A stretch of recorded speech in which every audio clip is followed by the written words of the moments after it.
posisikan kata ya Allah itu betul-betul kita berhadapan dengan Yang Maha Kuasa. Sehingga kalau kita sudah memposisikan Allah itu ada, kemudian Dia yang mengatur segalanya, kita tidak merasa bahwa kita yang menyampaikan, kita akan dibantu. Kurang lebih seperti itu. Halo teman-teman, kembali lagi di channel Hairil Anwar Channel. Jangan lupa ya di like dan subscribe, komen. Oke, mantap. Atas. Dadah. Dadah, ketemu besok ya. Jadi ketika kita berbicara konteksnya apa? Komunikasi. Tujuannya ingin belajar komunikasi. Belajar komunikasi. Jadi konteks pemikiran sih dia kan yang berajah. Berembe layaknya ketika meminta untuk dijelaskan. Coba. Tarik ke masukan. Coba dulu. Assalamualaikum warahmatullahi wabarakatuh. Selamat siang. Saya Hairil Anwar. Saat ini saya sedang bersama Bapak Haji Sapuan selaku Kepala UPT DLUD Puskesmas Mantang. Jadi begini Pak Kapus, saya pribadi ada masalah, kemungkinan itu masalah mental atau gimana. Ya. Selama ini saya kalau berbicara di depan umum, orang banyak atau di depan umum agak kesulitan. Bukan kesulitan lagi Pak Kapus, nggak berani gitu Pak berani, Kapus ya, ya. nggak berani. Nah, mungkin ada solusi atau pembelajaran terkait masalah yang saya hadapi selama ini Pak Kapus. Baik, terima kasih Pak Anwar.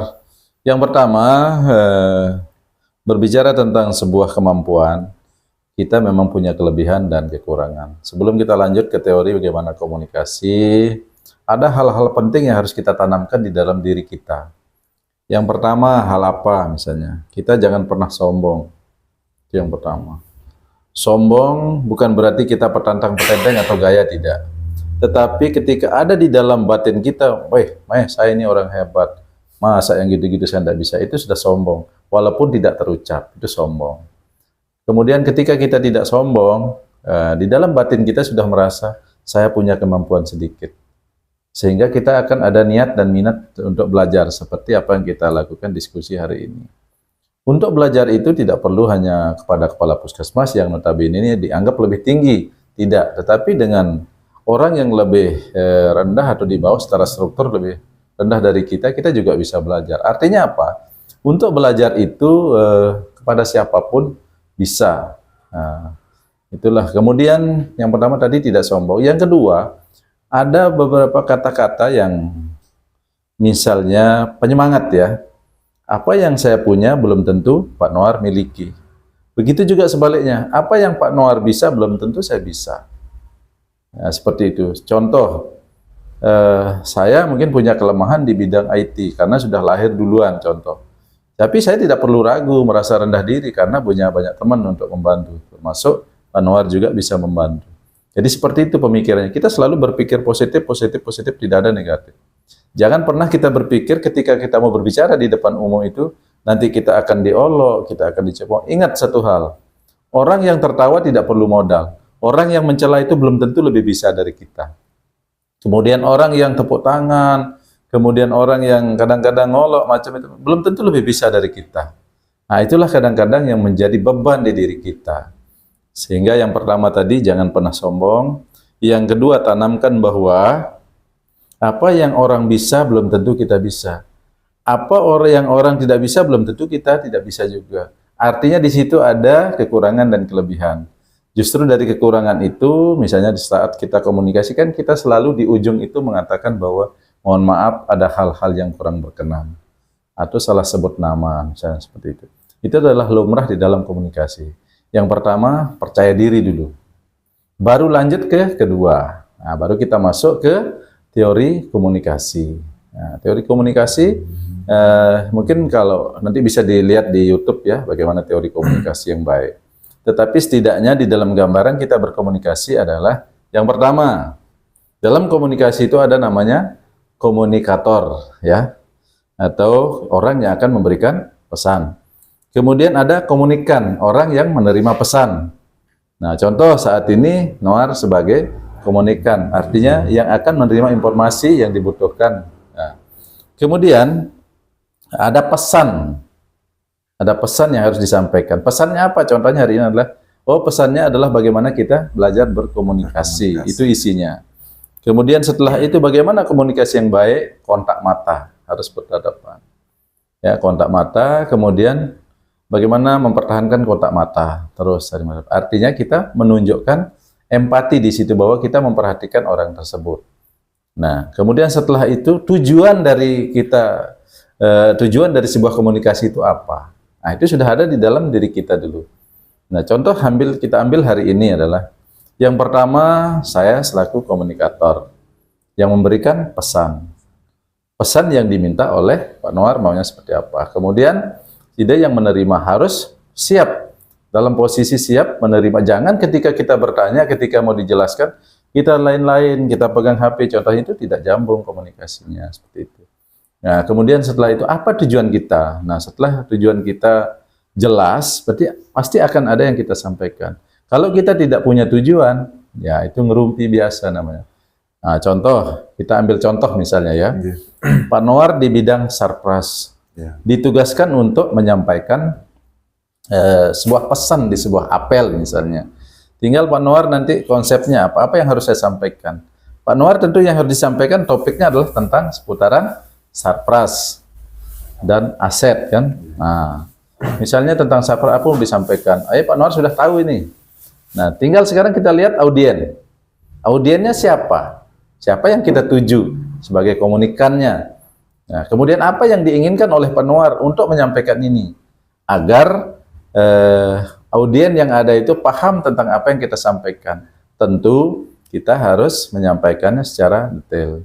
Komunikasi ada beberapa macamnya, ada komunikasi satu arah, ya, komunikasi dua arah. Nah, kalau di apel cenderung adalah komunikasi satu arah.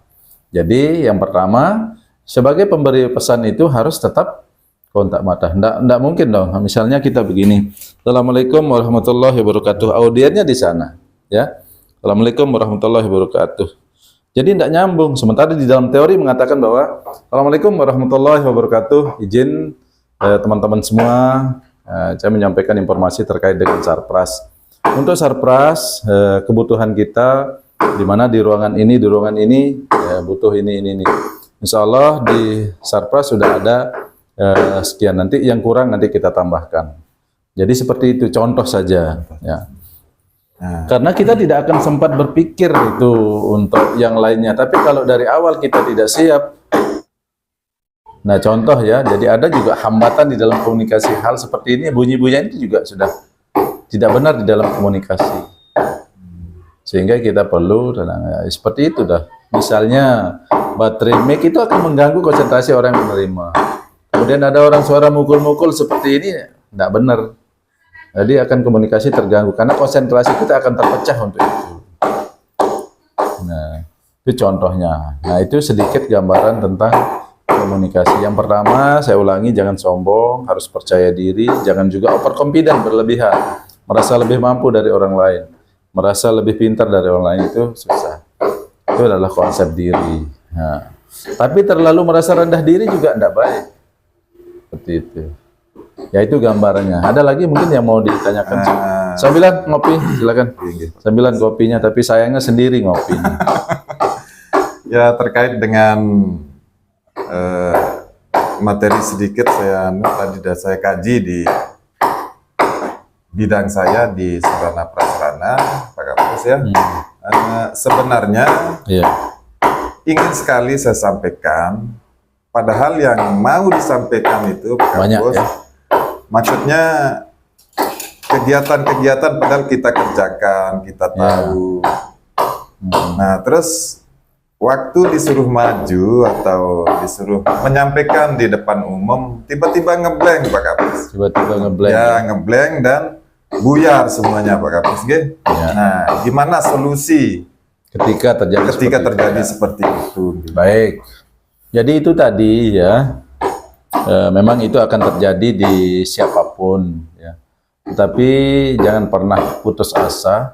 proses yang akan menjawab itu. Jadi terus saja belajar, kemudian itu tadi bahwa lihat siapa audien. Audien kita kan orang-orang kita semua. Ya itulah makanya mukadimahnya kita harus kuasai diri dulu. Kita menyampaikan. Jadi kata-kata kalimat yang kita lontarkan juga adalah sesuatu yang akan mempengaruhi komunikasi kita ke depan. Nah, yang pertama, kalau kita biasanya kan mukadimahnya biasa ucap salam, kemudian setelah ucap salam, baru nanti menyampaikan fungsinya di situ sebagai tugas sarpras.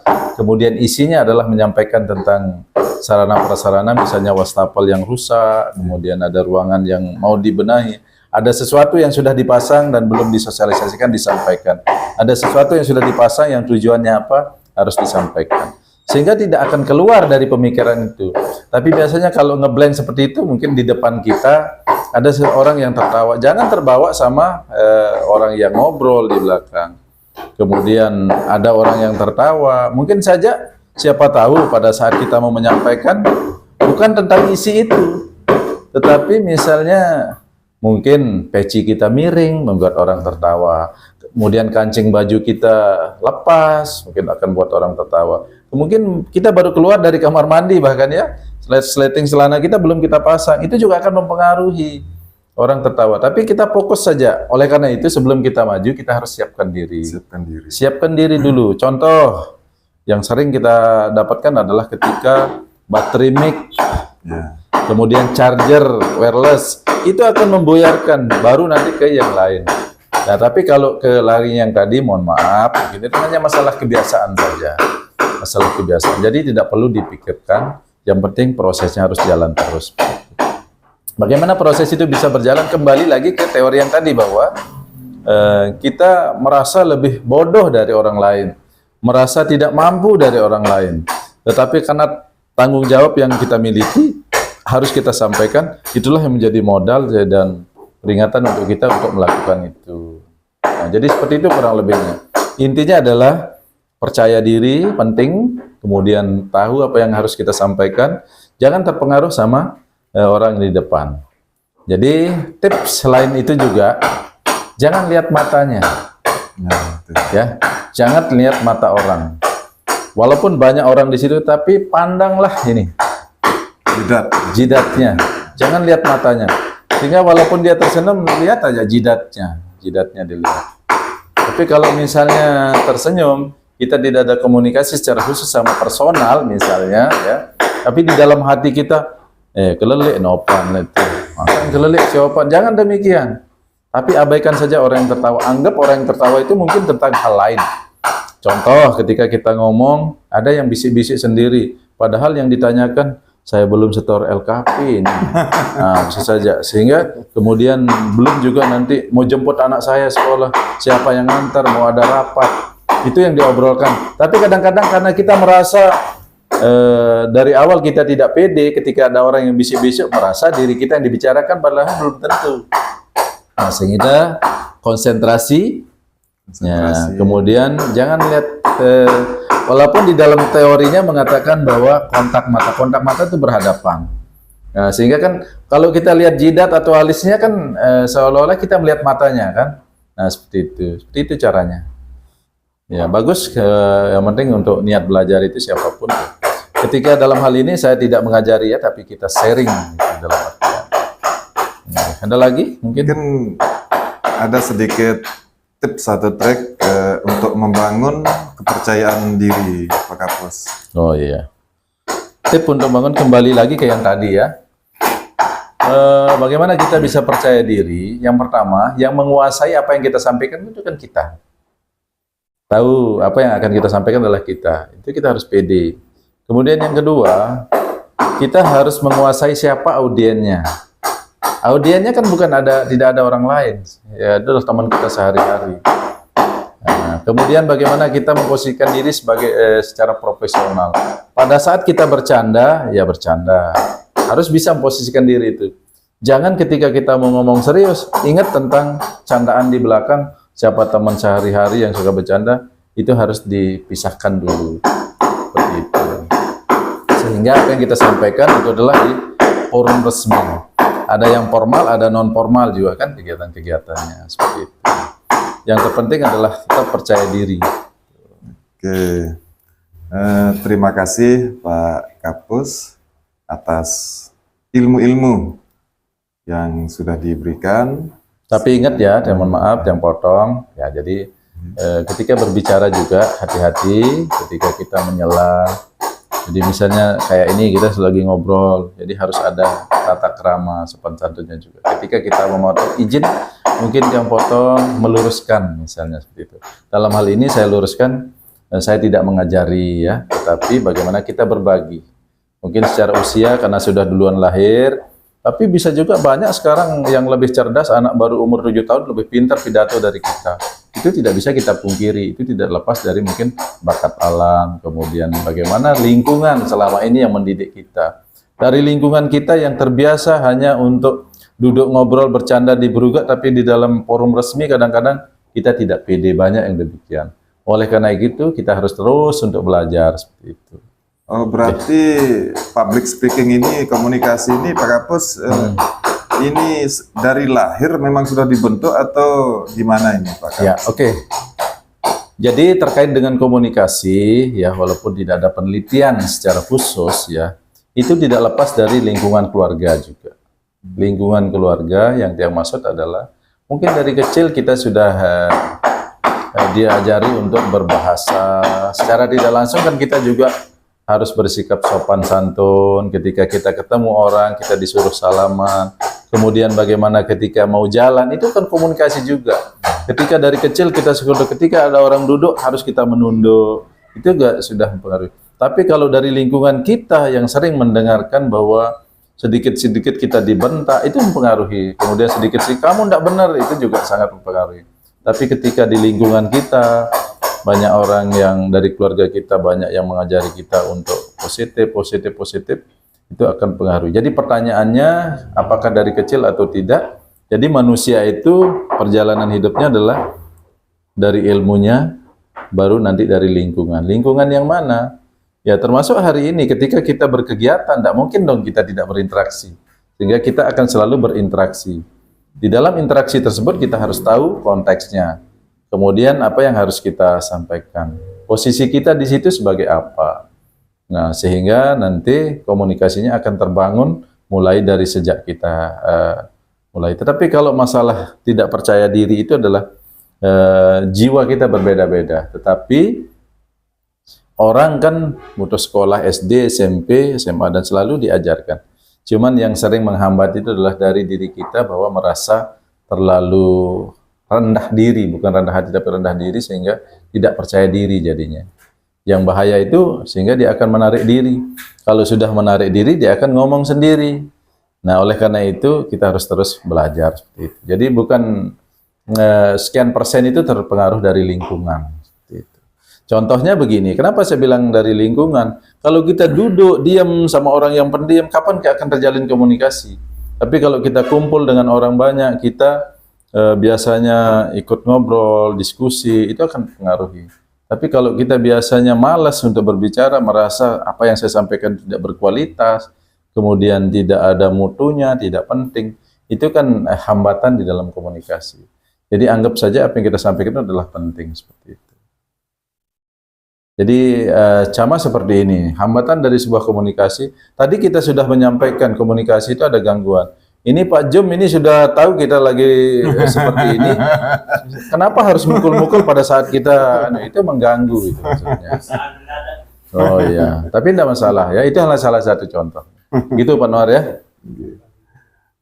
Yang selama ini saya kaji Pak Kapus ya, kalau saya lihat baik itu dari media, dari lingkungan, orang yang pinter komunikasi berbicara itu stylenya dan anunya apa namanya kostum dari penampilan itu rapi itu. Mungkin ada pengaruhnya di kepercayaan diri itu Pak Kapus? Iya betul sekali ya. Jadi itu yang saya bilang tadi konsep bahwa sampai saya contohkan tadi, makanya sebelum kita berbicara di tempat umum, jangankan hal yang besar ya tentang pakaian. Kita baru habis makan saja tanpa kita sadari ada nyelip cabai misalnya, itu sangat mempengaruhi komunikasi. Oleh karena itu perlu kita persiapkan. Dalam artinya persiapan, oh ini saya akan ngomong nanti, misalnya. Kita harus sesuaikan dengan lingkungan. Tidak mungkin kan, ketika kita mau menyampaikan di apel, kita pakai celana pendek. Tidak mungkin juga kan, ketika kita mau main bola, kita pakai pakaian yang rapi. Tidak mungkin. Ya, jadi poinnya adalah, kita harus sesuaikan dengan lingkungan, agar kita tidak merasa minder. Contoh di pengajian, kita pakai baju kaos misalnya. Walaupun itu tidak ada yang larang, tetapi secara sosial, kita kan tidak. Sosial kebudayaan kita kan tidak mungkin. Oleh karena itu ketika kita mau tampil atau apa itu setidaknya kita sopan dan rapi. Bukan berarti harus pakai baju dan celana baru ya. Tidak. Nah, seperti itu. Nah, satu lagi Pak Kapus, untuk menghilangkan gemetaran, itu kebetulan Pak Kapus seorang perawat juga. Mungkin di apa namanya? Di dalam teori keperawatan. Dalam teori keperawatannya mungkin. Iya. Itu pertanyaan yang sangat bagus ya terkait dengan itu. Jadi di dalam hal-hal seperti itu, di dalam keperawatan memang ada, kita diajarkan bahwa ketika kita untuk menghadapi bagaimana grogi, setidaknya ada relaksasi. Ya, relaksasi, tarik napas panjang 2-3 kali. Gitu ya. Ya, jadi tarik melewati hidung, jadi sambil kita menenangkan diri, sambil otak kita atur ya. Kita atur otak kita berpikir bahwa ini wajib saya sampaikan, harus saya sampaikan. Kemudian ini adalah hal penting yang harus kita sampaikan sebagai motivasi. Nah, baru kita nanti ketika ada rasa gemetar, santai saja, tarik nafas seperti itu. Jadi jangan juga kita terlalu sering memikirkan akan diri saya akan gemetar, nanti saya akan, jangan. Karena itu akan mempengaruhi. Tetapi pikirkanlah bagaimana penting kita berbicara. Pesan ini harus saya sampaikan. Tidak mungkin akan disampaikan oleh orang lain. Saya harus sendiri yang menyampaikan. Itu juga akan membangun semangat dan keinginan dari kita. Jadi teori pentingnya adalah yang lebih secara prinsipnya paling tidak bisa kita lakukan adalah tarik napas panjang. Kita kan orang Muslim kan? Nah itulah kan kadang-kadang kan Bismillahirrahmanirrahim. Assalamualaikum warahmatullahi wabarakatuh. Kemudian bagaimana kita mengucap doa di situ, apalagi doa yang sering kan, Rabbis shrah li sadri wa yassir li amri wahlul 'uqdatam min lisani yafqahu. Di situ ada kata lisan agar kita dibimbing gitu. Itu tujuannya, bukan cuma sekedar saja. Oleh karena itu adalah doa. Oleh karena itu kanggut kadu bahasa sasak, ya Allah. Ada hal penting yang harus saya sampaikan. Kuatkan saya ya Allah. Posisikan kata ya Allah itu betul-betul kita berhadapan dengan Yang Maha Kuasa. Sehingga kalau kita sudah memposisikan Allah itu ada, kemudian Dia yang mengatur segalanya, kita tidak merasa bahwa kita yang menyampaikan, kita akan dibantu. Kurang lebih seperti itu. Luar biasa penyampaian materi dari Pak Kapus dengan ikhlasnya memberikan ilmu tentang komunikasi. Ya. Alhamdulillah. Kita berbagi lah ya, kita sama-sama belajar. Berbagi dengan ikhlas ini sesuai dengan mutu kita Puskesmas Mantang. Baiklah, saya tutup. Wassalamualaikum warahmatullahi wabarakatuh. Waalaikumsalam warahmatullahi wabarakatuh.